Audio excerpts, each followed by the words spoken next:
الله تعالى وبركاته.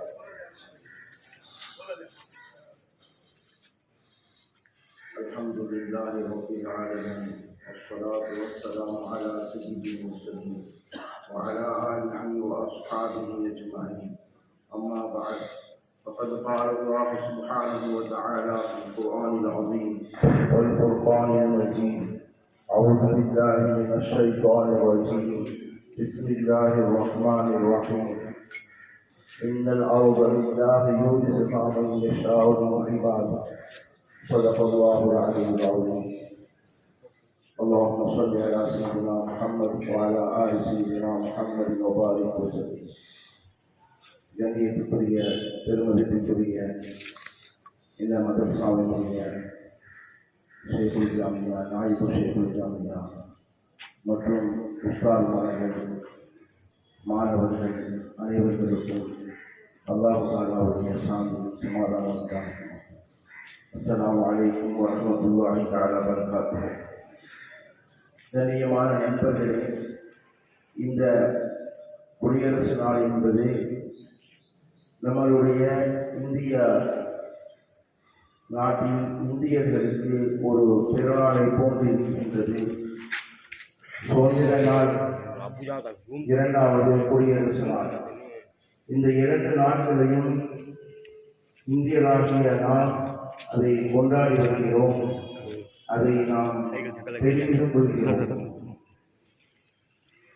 காரணம், இந்த நாடு சுதந்திரம் அடைவதற்காக வேண்டி நம்மளுடைய முன்னோர்கள், நம்மளுடைய ஆபாக்கள் பல சிரமங்களை எடுத்து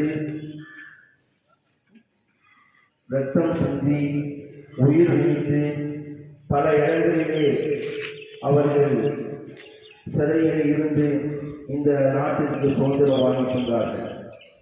அதை பாராட்ட வண்ணமாக, அவர்களுடைய ஆன்மா சாந்தி அடையும் வண்ணமாக நாம் சுதந்திர தினத்தை கொண்டாடுகிறோம்.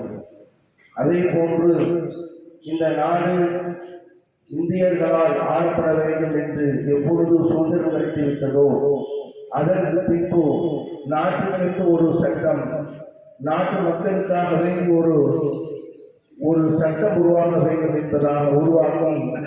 அந்த உருவாக்கப்பட்டு அதை அமல்படுத்தப்பட்ட நாள்தான் இந்த ஜனவரி 26ஆம் நாள். 1950ஆம் வருடம் ஜனவரி 26ஆம் நாள் குடியரசு நாளாக அறிவிக்கப்படுகிறது. இந்த அரசியலமைப்பு சட்டத்தை நம்மளுடைய முன்னோர்கள் அம்பேத்கருடைய தலைமையிலே இதை சட்டமாக உருவாக்கப்படுகிறது. ஆரம்பத்திலே நமது நாட்டுக்கு ஒரு சட்டம் வேண்டும் என்பதாக ஒரு குழு அமைத்து 1946 டிசம்பர் 9ஆம் தேதி ஒரு குழு உருவாகிறது. அந்த குழு பல நேரம் முயற்சி செய்து 1949 நவம்பர் 26ஆம் தேதி இந்த இந்திய அரசியலமைப்பு சட்டத்தை அவர்கள் நாட்டுக்கு சமர்ப்பிக்கின்றார்கள். 2 ஆண்டு 11 மாதங்கள் 18 நாட்கள் அவர்கள் எடுத்துக்கொண்டு 11 தடவை அவர்கள் கூடியிருக்கிறார்கள்.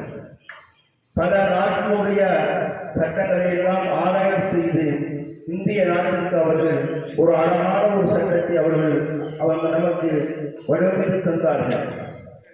இந்த இந்திய அரசியல் சட்டம் என்பது மிக அதிக பலன்கள் கொண்டது. எல்லா நாட்டினுடைய சட்டங்களை விடவும் மிக நேர்மையானது. எல்லா நாட்டு மக்களும் அதை போற்றக்கூடிய ரீதியிலே எல்லா மக்களுக்கும் சம உரிமை என்பதை அவர்கள் அறிவித்தார்கள். எனவே இந்த அரசியல் சட்டத்திலேயே ஆரம்பத்திலே ஒரு முன்னுரை என்பதாக அவர்கள் எழுதியிருக்கின்றார்கள். அதை நமது அரபியிலே முக்கத்திமா என்று சொல்வோம். அந்த முக்கத்திமா என்பது மிகவும் போற்றப்படக்கூடிய விஷயம். அந்த முக்கத்திமாவிலே சொல்லப்பட்ட எந்த ஒரு கருவுக்கும் இந்த இந்திய நாட்டிலே யாரும் மாறு செய்யக்கூடாது, மாற்றம் செய்யக்கூடாது என்ற விஷயத்தை குறிப்பாக இருக்கின்றார்கள். இந்திய நாடு என்பது இறையாண்மை, சோசலிச, மதச்சார்பற்ற ஜனநாயக நாட்டை நாங்கள் உருவாக்குகிறோம் என்று ஆரம்பித்திருக்கின்றார்கள். எனவே அந்த இந்திய நாட்டினுடைய அந்த சட்ட திட்டங்களின் அனைத்திலுமே இறையாண்மை பாதுகாக்கப்படும். அதே போன்று அந்த சட்ட திட்டங்களிலே சோசலிசிய மதச்சார்பற்ற நாடாக இருக்கும். எனவே மதத்தை பற்றியும் ஜாதிகளை பற்றியும் இங்கு பேசப்பட மாட்டாது என்று அவர்கள் ஆரம்பத்திலே குறித்திருக்கின்றார்கள். சுதந்திரம், சமத்துவம், சகோதரத்துவம், நீதி இது போன்ற விஷயங்களிலே அனைவருக்கும் சம உரிமை உண்டு, இதில் யாருக்கும் பாகுபாடு இல்லை என்பதாக அவர்கள் கொடுத்திருக்கின்றார்கள்.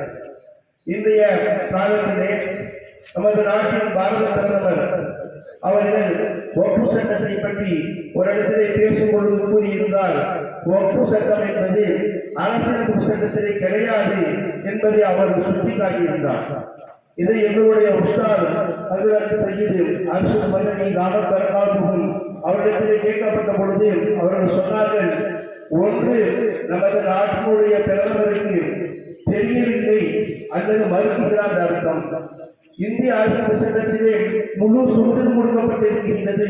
ஒவ்வொரு மதத்தினர்களும் அவர்களுடைய மத உரிமை கொடுக்கப்பட்டிருக்கிறது. தன்னுடைய மதத்தை பின்பற்றுவதற்கும், தன்னுடைய மதத்தை பரப்புவதற்கும், தன்னுடைய மதத்தை படிப்பதற்கும் முழு சுதந்திரம் கொடுக்கப்பட்டிருக்கின்றது. தனிநபருடைய சுதந்திரம் கொடுக்கப்பட்டிருக்கிறது.